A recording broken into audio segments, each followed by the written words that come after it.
Olá, bom dia para você. Hoje é segunda-feira, dia 9 de junho. Está começando o Câmara ao Vivo. Eu quero a sua companhia até às 9 horas da manhã. Hoje você fica por dentro do que vai entrar em pauta na primeira sessão da semana. Tem também projetos de lei voltados para as mulheres grávidas. Os projetos de lei sugerem um atendimento mais especializado e humanizado desde o pré-natal ao puerpério, incluindo a saúde da mãe e do bebê. E mais, neste mês celebramos a campanha Junho Violeta de conscientização e combate à violência contra os idosos. A data central é o dia 15 de junho, mas as ações se estendem por todo o mês. O objetivo é sensibilizar a população sobre os diversos tipos de violência. É agora, no Câmara ao Vivo.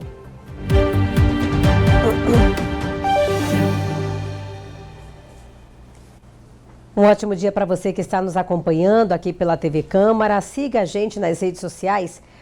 @Câmara Municipal Manaus é o nosso Instagram e tem também o nosso canal no YouTube, @Câmara de Manaus. Por lá você confere tudo que é notícia aqui no Parlamento em primeira mão.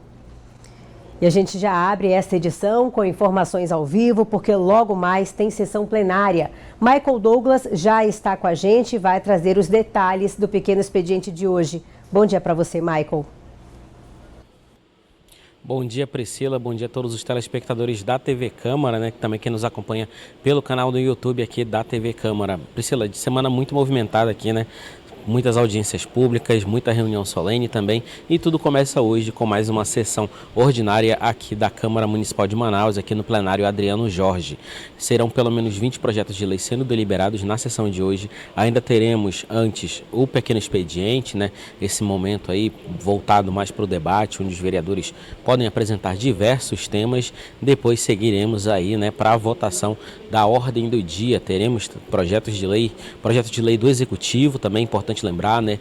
O Poder Executivo tem enviado projetos importantes aqui para serem deliberados pelos vereadores da Câmara Municipal de Manaus. Além desses projetos, temos projetos também da mesa diretora e os projetos dos outros vereadores, né? Os demais projetos aí voltados para saúde, infraestrutura, educação e todas as áreas aí que englobam a cidade de Manaus. Além desses projetos de lei que serão deliberados, votados também, teremos aí a votação das indicações, das moções e também dos requerimentos, que é um momento importante aqui para o debate aqui dentro do plenário Adriano Jorge. Lembrando que tudo o que acontece aqui dentro da sessão ordinária começa geralmente a partir das 9h15. Você acompanha ao vivo pela TV Câmara, pela Rádio Câmara e também pelo nosso canal no YouTube. Então você não perde nada do que está acontecendo aqui dentro da sede do Poder Legislativo de Manaus. Esse é o panorama da sessão desta segunda-feira aí, que dá início aos trabalhos da semana aqui na Câmara Municipal de Manaus. Volto com você no estúdio, Priscila. Muito obrigada, Michael, pelas informações. A saúde da mulher durante a gestação tem sido discutida aqui na Casa Legislativa. Pelo menos 3 projetos de lei voltados para essa temática estão em tramitação. Vamos ver. Rafaela Guerreiro está no início do 7º mês. Ela conta que os cuidados com a saúde durante a gravidez são desafiadores. Na minha primeira gravidez eu não tive muitos sintomas, né? Mas conforme a gente vai tendo uma idade, né? No caso, eu estou com 33 anos agora. E dessa gravidez, eu senti, alguns sintomas, bem mais marcantes que eu ainda não tinha sentido. Me causou, algumas dúvidas, né? E o corpo da gente também responde de formas diferentes, né? Dessa segunda gravidez agora. E eu tive muitas dúvidas conforme, esses sintomas, né? Que eu fui sentindo e tal. E que gerou algumas dúvidas, né? E muitas das vezes não é tirada essas dúvidas no pré-natal, né? Quem vive pela segunda vez a experiência de gestar, fala com propriedade sobre a necessidade de um acompanhamento mais especializado desde o pré-natal ao parto. Nós precisamos, de um atendimento mais especializado, não só no pré-natal, como eu acabei de falar, né? Um apoio também psicológico para as mães que se sentir mais preparada, né? Para o parto, aquele acompanhamento mental, físico também, na área da saúde, mais detalhados, né? Porque nesse período, na gravidez, eu falo por mim, né? Me sinto bem vulnerável e acredito que a maioria das mães também ficam nesse sentido com relação ao bebê, ao bem-estar da criança, ao seu próprio bem-estar. No Brasil, políticas públicas buscam garantir às gestantes um atendimento mais humanizado e acesso a direitos básicos. Mas será que essas ações estão chegando a quem mais precisa? O tema ganhou destaque aqui, na Câmara Municipal de Manaus. Pelo menos 3 projetos de lei voltados para as gestantes tramitam aqui, na Casa Legislativa. Um deles, de autoria do vereador Professor Samuel, pretende incluir no cartão pré-natal informações sobre os riscos de consumir bebidas alcoólicas, cigarros e drogas ilícitas durante a gravidez. Além desse, um outro projeto de lei do vereador Everton Assis, voltado para a saúde da mãe e do bebê, sugere política de apoio e tratamento adequado em casos de diagnóstico de câncer. Já a propositura do vereador Ivo Neto pretende criar o programa de apoio psicossocial a gestantes e mães que manifestem interesse em entregar voluntariamente o filho para adoção antes ou logo após o nascimento nas maternidades da capital. Esse projeto ele visa, trabalhar a questão de orientação, trabalhar também um acompanhamento psicológico. No Brasil, mais de 1.000 mães já entregaram seus filhos de forma voluntária. Muitas das vezes há casos de mães que elas se arrependem e voltam atrás, outras se culpam muito em relação a isso. Então esse projeto vem criar esse programa para dar esse apoio social e psicológico para as mães que muitas vezes entregam seus filhos de forma voluntária. Os projetos de lei foram deliberados em sessão plenária na Câmara Municipal de Manaus. Chegou a hora da gente dar aquela voltinha por Manaus para ver como é que está o trânsito em algumas regiões da cidade. Essas imagens são da Avenida Constantino Neri com a Darcy Vargas, imagens concedidas pelo Centro de Cooperação Técnica da cidade, trânsito fluindo tranquilamente. Do lado direito do seu vídeo é o motorista que está indo em direção ao centro de Manaus. Do lado esquerdo, o motorista que está saindo da região central em direção aos bairros aqui da capital. Com essas imagens, a gente faz uma pausa bem rápida e na volta eu trago uma reportagem especial sobre a campanha Junho Violeta, um alerta para a violência contra a pessoa idosa. É já já.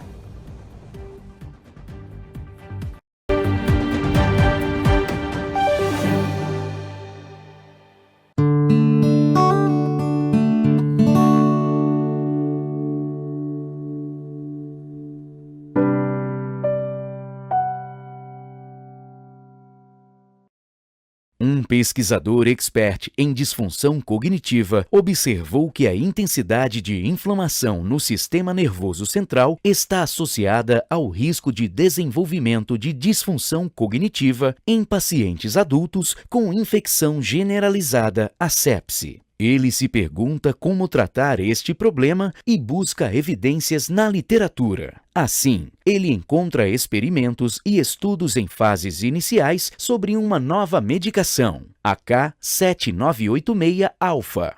Os estudos demonstram a redução da atividade inflamatória no sistema nervoso central de indivíduos com sepse utilizando essa medicação. Porém, estes estudos também demonstraram que a medicação possui atividade anticoagulante sistêmica. Analisando as evidências, o pesquisador ainda tem dúvidas se a medicação é segura e eficaz para reduzir o risco de disfunção cognitiva. Assim, define a realização de um ensaio clínico randomizado para avaliar sua eficácia e segurança. O objetivo geral trata da ideia central do estudo em um sentido mais amplo e está ligado diretamente à pergunta de pesquisa. Logo, o pesquisador descreve como objetivo geral avaliar a eficácia e a segurança do K7986-alfa para a prevenção de disfunção cognitiva em pacientes adultos com sepse. Já os objetivos específicos apresentam, de forma detalhada, as metas da pesquisa que viabilizam ou complementam o alcance do objetivo geral. Assim, os objetivos específicos descritos pelo pesquisador foram: avaliar o efeito do K7986-alfa comparado com placebo nos scores da escala de avaliação cognitiva Montreal Cognitive Assessment. 3 meses após episódio de sepse, avaliar o efeito do K7986-alfa comparado com placebo na incidência de alterações da cascata de coagulação. avaliar o efeito do K7986-alfa comparado com placebo na incidência de episódios de sangramentos com necessidade de transfusão de concentrado de hemácias.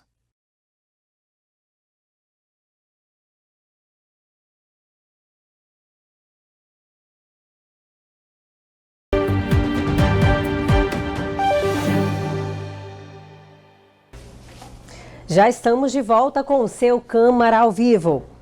Neste mês de junho, a campanha Junho Violeta chama a atenção para os direitos e proteção daqueles que cuidaram de nós, os idosos. Confira na reportagem. Cabelos brancos, rosto marcado pelo tempo e passos mais lentos. Sinais visíveis de que a melhor idade chegou e, com ela, a necessidade de cuidado, respeito e proteção.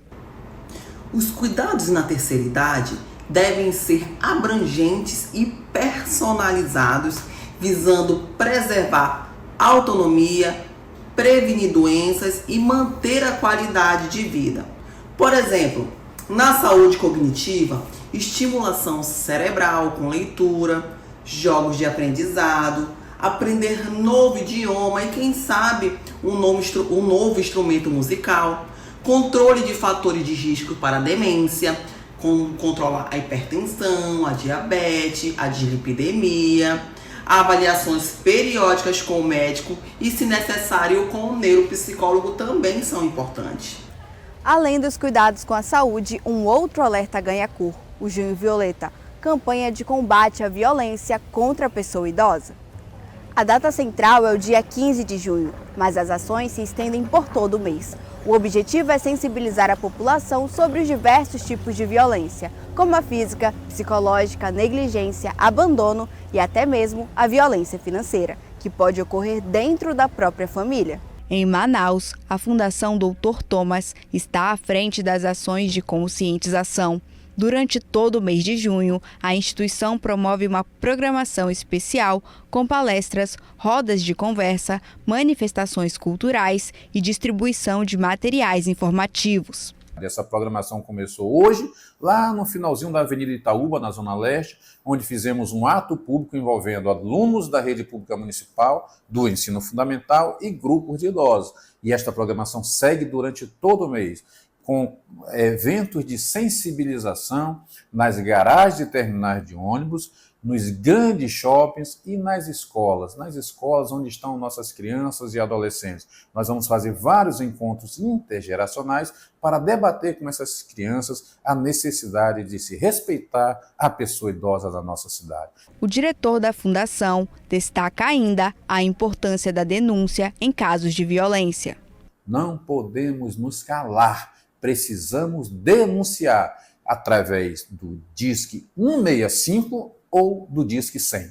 A Câmara Municipal de Manaus também abriu espaço para o tema. Aquelas pessoas que nos passaram a experiência, eles, né? Que cuidaram da gente. E, lamentavelmente, no seio familiar, nós temos aqui alguns exemplos, maus exemplos de maltratos, né? com essa turma, né? Jovem. Para mim sempre vai ser jovem, porque é um legado que eles deixaram para nós.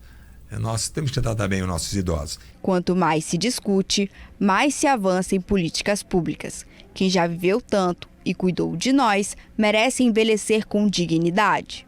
O presidente da 20ª Comissão de Direitos da Criança, do Adolescente e do Idoso, Raif Matos, destacou a importância da campanha e ressaltou a relevância de incluir pautas voltadas à pessoa idosa no Parlamento Municipal. Fico muito feliz em ter esse mês para que nós possamos ainda mais evidenciar essa bandeira e, acima de tudo, cobrar o Poder Executivo Municipal as ações que precisam ser colocadas em práticas aqui na cidade de Manaus. Nós temos aí diversas leis que foram criadas por este parlamento, por essa Casa Legislativa, por este poder que representa a população da cidade de Manaus, representa as famílias da cidade de Manaus, e eu, como presidente, estarei aí, com certeza, reivindicando e cobrando ações protetivas e imediatas para garantir a qualidade de vida e o bem-estar dos idosos na cidade de Manaus. Nós somos idosos, precisamos de respeito, amor e consideração. A responsabilidade é de todos, garantir cuidado, respeito e segurança àqueles que já chegaram à melhor idade. Hoje são eles, amanhã somos nós. O vereador Eduardo Alfaia, líder do prefeito aqui na casa, acompanhou a visita dos ministros do STF, Supremo Tribunal Federal, e STJ, Superior Tribunal de Justiça. Quem traz as informações ao vivo é a repórter Lidiane Castro. Bom dia para você, Lid. Olá, Priscila, bom dia para você. Excelente dia também para quem nos acompanha no conforto da sua casa, seja no carro também. A gente agradece a sua companhia. Essa visita técnica, Priscila, ela aconteceu na última sexta-feira. Uma comitiva chegou aqui a Manaus com nomes de autoridades nacionais de destaque e o vereador Eduardo Alfaia recebeu essa comitiva e esteve também acompanhando essa visita técnica. E para dar mais detalhes, a gente conversa agora ao vivo com o vereador Eduardo Alfaia. Vereador, bom dia para o senhor. Foi uma visita importante para tratar, para apresentar esse tratamento, para apresentar também e buscar soluções de acesso às pessoas da nossa população de Manaus. Bom dia a todos aqueles que nos acompanham agora pela TV Câmara, pela Rádio Câmara e pelos veículos de comunicação da Câmara Municipal de Manaus. Importante salientar que essa visita é uma visita do Conselho de Responsabilidade Social da Fundação Getúlio Vargas. Esse conselho tem diversos membros do Ministério Público Federal, Ministério Público do Estado do Rio de Janeiro, do ministro do STF André Mendonça, ministro do STJ também Antônio Carlos Ferreira e a professora Cíntia Silvia, bispo Abner e inclusive o arcebispo de São Paulo também faz parte desse conselho, desse Conselho de Responsabilidade Social da Fundação Getúlio Vargas. E eles vieram a Manaus, porque Manaus está concorrendo a uma premiação nessa área da responsabilidade social, onde foram inscritos mais de 800 projetos, e esse trabalho que a concessionária, em parceria com o Executivo Municipal, está desenvolvendo na cidade de Manaus, que é de levar saneamento básico nessas regiões de palafitas, ali como o Beco Nonato, na região da Praça 14. Então ficaram maravilhados, gostaram muito do que foi apresentado a eles. Certamente é uma ação do Executivo, em parceria com a concessionária, que vai poder replicar e, sobretudo, dar dignidade às pessoas que moram nessas áreas de difícil acesso e que estavam vivendo ali sem esse saneamento, sem essa dignidade mínima. E através de todo esse trabalho que está sendo desenvolvido, é possível, inclusive, ter o reconhecimento de entidades como a Fundação Getúlio Vargas, que é uma entidade reconhecida nacionalmente e internacionalmente pelo seu trabalho e por toda a envergadura que ela tem de respeitabilidade. Além do acesso ao saneamento, também foi tratado a questão do acesso à água potável, não é mesmo? Sim, eles conheceram o processo de captação, de flotação da água, como é feito todo o processo de purificação, ficaram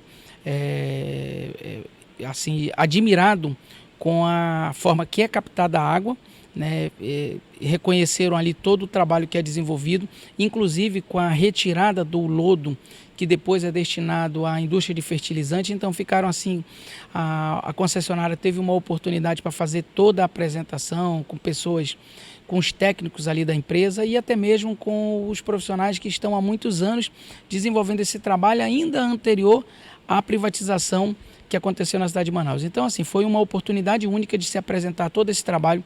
É importante salientar que Manaus é uma cidade que tem um desafio muito atípico pela sua extensão, a forma de captação de água, enfim, e as dificuldades que nós temos aqui, tendo em vista os adventos naturais. Nós temos um período de cheias intensas e o desafio que é captar água quando chega um período das secas. E até mesmo a apresentação que foi feita por conta de todo o trabalho que ocorreu durante a estiagem nos 2 anos anteriores, que foram as estiagens mais severas que nós vivenciamos. Então, foi uma oportunidade certamente engrandecedora, muito enriquecedora.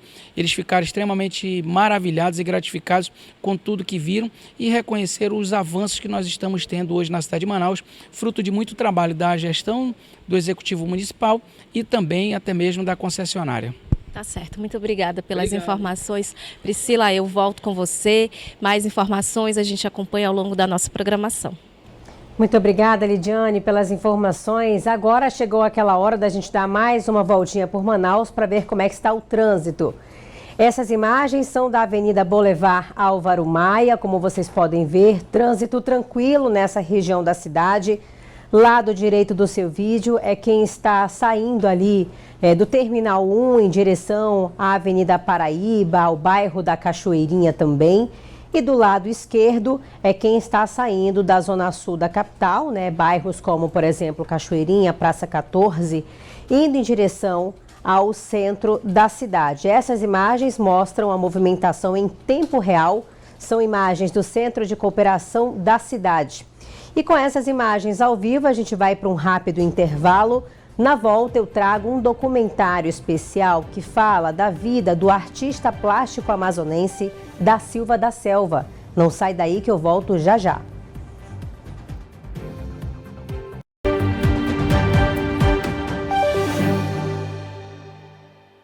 Olá! Portas e janelas fechadas, bandeiras coloridas para uma festa adiada, uma tela sem filme, faixas de pedestres vazias, uma cadeira de rodas sem paciente. Para marcar os 5 anos do início da pandemia da Covid-19 no Brasil, a Câmara promove no 10º andar do anexo 4 a mostra A Cidade se Perde nas Ausências. São 31 fotos digitais impressas em tecido que foram feitas durante o período do isolamento social em 2020. Nossa, já faz 5 anos que começou a pandemia. Eu até me assustei. De forma lírica, o artista carioca Márcio Borsoi registrou os vazios nas ruas de Brasília e as ausências naquele tempo suspenso, captando a atmosfera sombria da cidade sem movimento. Com sua câmera, saiu à noite pela capital para fazer as imagens. Nascido em 1952, Márcio Borsoi começou na fotografia na década de 70, ainda como estudante de arquitetura. Após um longo período em que abandonou a fotografia para se dedicar à administração, retornou à fotografia em 2009, registrando principalmente a arquitetura de interiores. Tempos depois, passou a se dedicar às fotos mais autorais. Márcio se considera uma pessoa observadora do cotidiano urbano. Ele diz que o banal das cidades o atrai, junto com elementos naturais e orgânicos. Sua formação em fotografia vem da participação em workshops e cursos de história da arte, além de estudos teóricos e das obras de fotógrafos. O artista participou de exposições individuais e coletivas, salões, concursos e festivais em várias cidades do Brasil e também faz parte de publicações nacionais.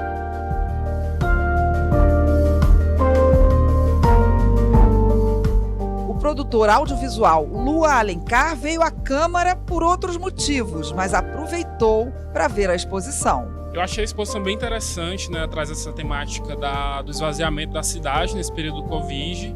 E é bem interessante ver essa perspectiva, né, da cidade esvaziada. Ele fotografa todas as imagens nessa luz noturna, né, que dá esse aspecto mais fantasmagórico, remete a uma certa ausência, né? E acho que ver assim, essas imagens depois desse tempo de pandemia, acho que transporta a gente para esse período e faz a gente repensar também essas dificuldades que a gente viveu nesse período, né? A mostra A Cidade se Perde nas Ausências fica aqui no 10º andar do anexo 4 da Câmara até o dia 24 de abril. Vale muito conferir. E eu te encontro no próximo Cultura na Câmara.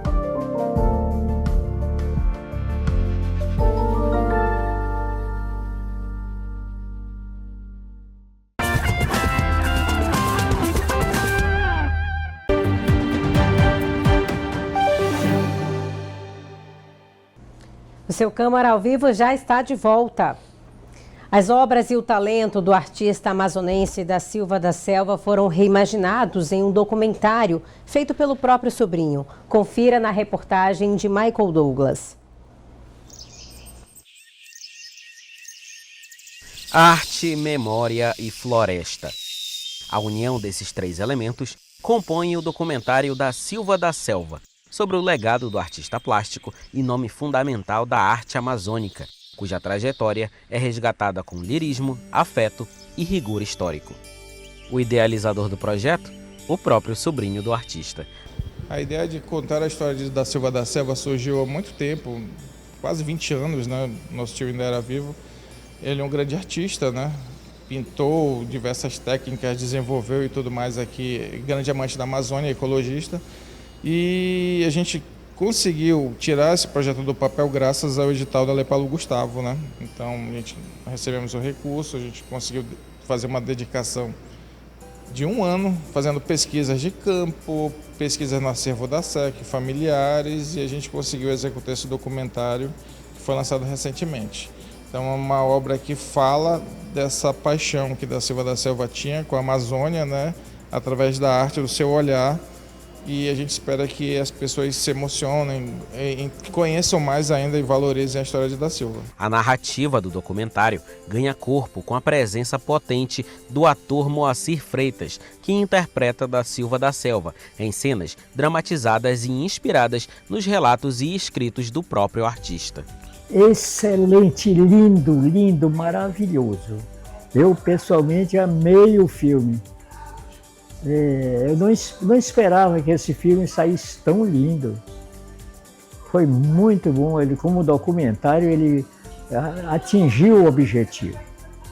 Atingiu. Eu só fiquei mais feliz ainda de eu ter participado. Muito obrigado. Eu quero agradecer o meu diretor, Anderson Mendes, por essa...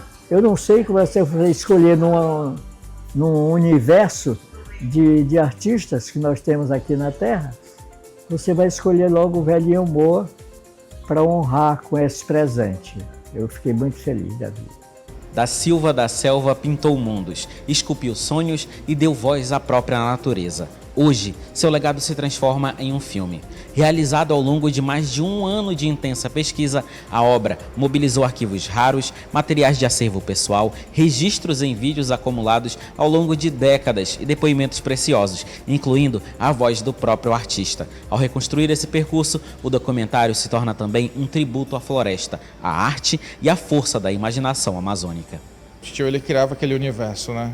Através da pintura dele, ele criava uma Amazônia imaginária. A gente tinha o desafio de fazer o público mergulhar naquele cenário, então foi um desafio. A gente conseguiu captar alguns cenários que remetem integralmente à pintura dele. A gente conseguiu fazer essa transição desses 2 mundos, e quem assistiu tem elogiado, né, gostou e conseguiu se transportar para essa Amazônia imaginária de Da Silva da Selva. Então a gente está bem satisfeito com esse resultado.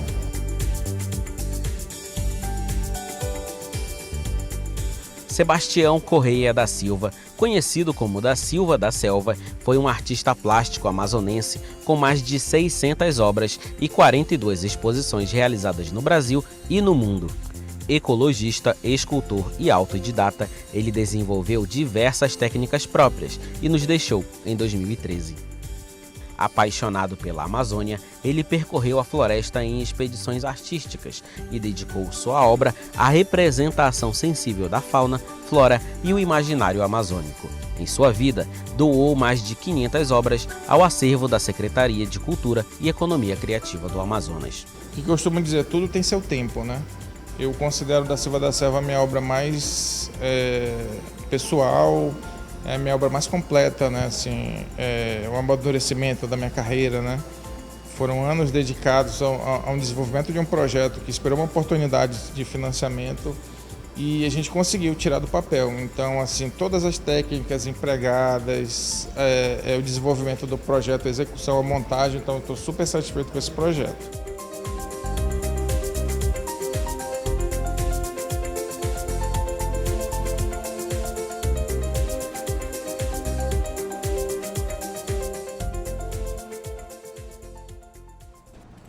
E hoje é aniversário do presidente da Câmara Municipal de Manaus, o vereador Davi Valente Reis. Que Deus siga abençoando seus caminhos e que o Senhor possa continuar sendo um instrumento de mudança na vida das pessoas. A Diretoria de Comunicação deseja um feliz aniversário.